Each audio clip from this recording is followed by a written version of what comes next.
What's happening, everyone? Tim Long here, Tim Long Studios. Today, I want to go over some of the basics of photography. And the basics of photography are the exposure triangle. There are three things that go into the foundational principles of taking a picture. One is shutter speed, two is aperture value, and three is ISO settings. So, what are these three? It's the exposure triangle. We'll do a nice and slow exposure triangle.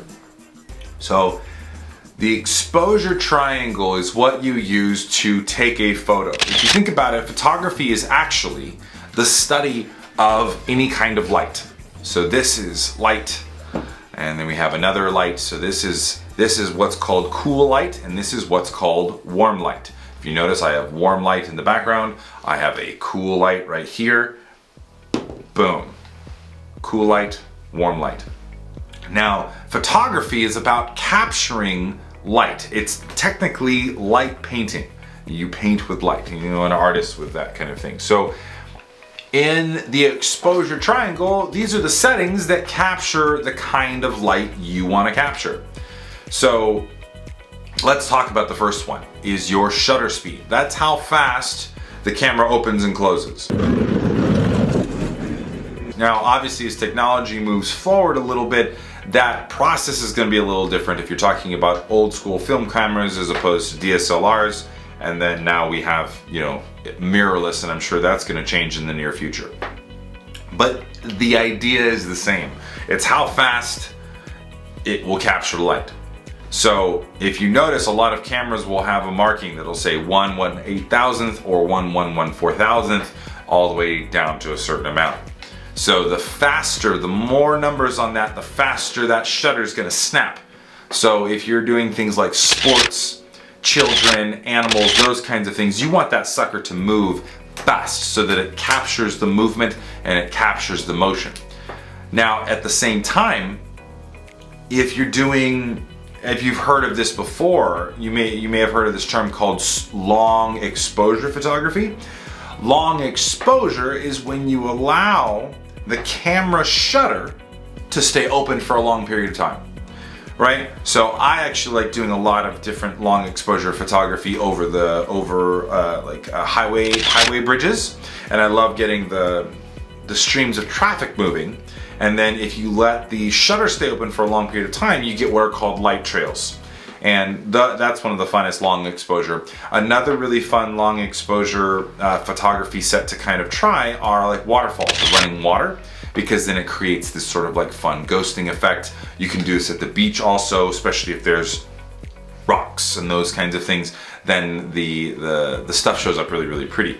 That's the first step of the exposure triangle. The second is your aperture value.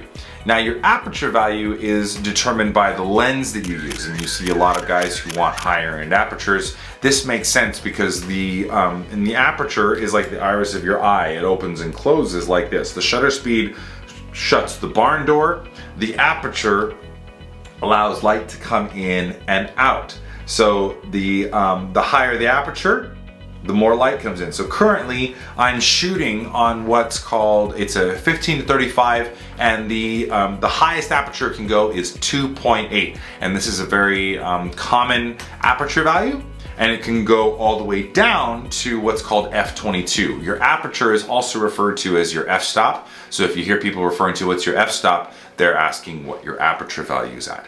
So currently it's at 2.8. I like it nice and wide, lets a lot of light in.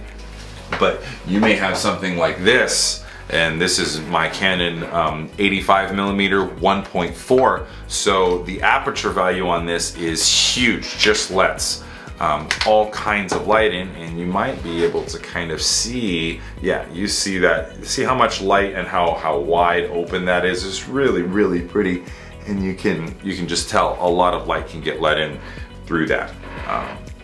That's your aperture value, and you'll use this in conjunction with your shutter speed, but this is the basics of the exposure triangle. I'm not going into all of the aspects of it. I just want to give you some of the basics. And your aperture value will determine how much light gets let in. It also determines that wonderful blurry, what's called bokeh effect. So if I get a little closer here, you'll see it blurs the background a little bit more versus if I'm a little bit further out, a little bit less blurred. That has to do also with this lens and the focal length. And the third part of the exposure triangle is called what's called your ISO. Now ISO has changed and morphed over the years. When you would buy film, you could buy film at a specific set ISO. You couldn't change it. The only thing you could change would be your aperture and your shutter, depending on the lens and the camera.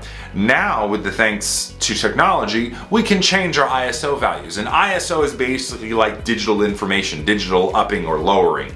So right now I'm set at 800 ISO because for a log setting, that's the base ISO for the Canon R5.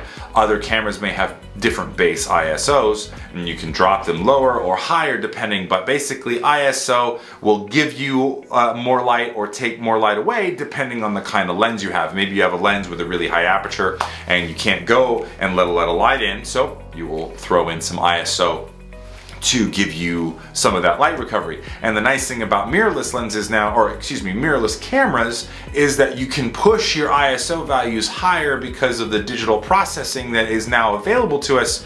We can see an increased quality even if you inject a bunch of ISO and we don't see as much noise in our pictures and even in our video. So those are the 3 points of the exposure triangle: shutter, aperture, ISO.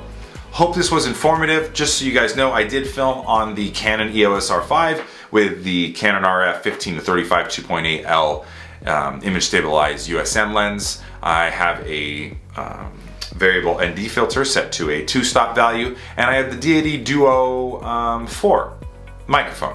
Really enjoying it. Hope you guys had a really great time with this. Hopefully this educated some of you if you didn't know what this was. If you enjoyed what you saw, please like, subscribe, and or comment below. Would love to, have you be a part of this journey with me as I grow my channel. Excuse me. Hope everyone has a great day. I'll talk to you soon. Have a good one.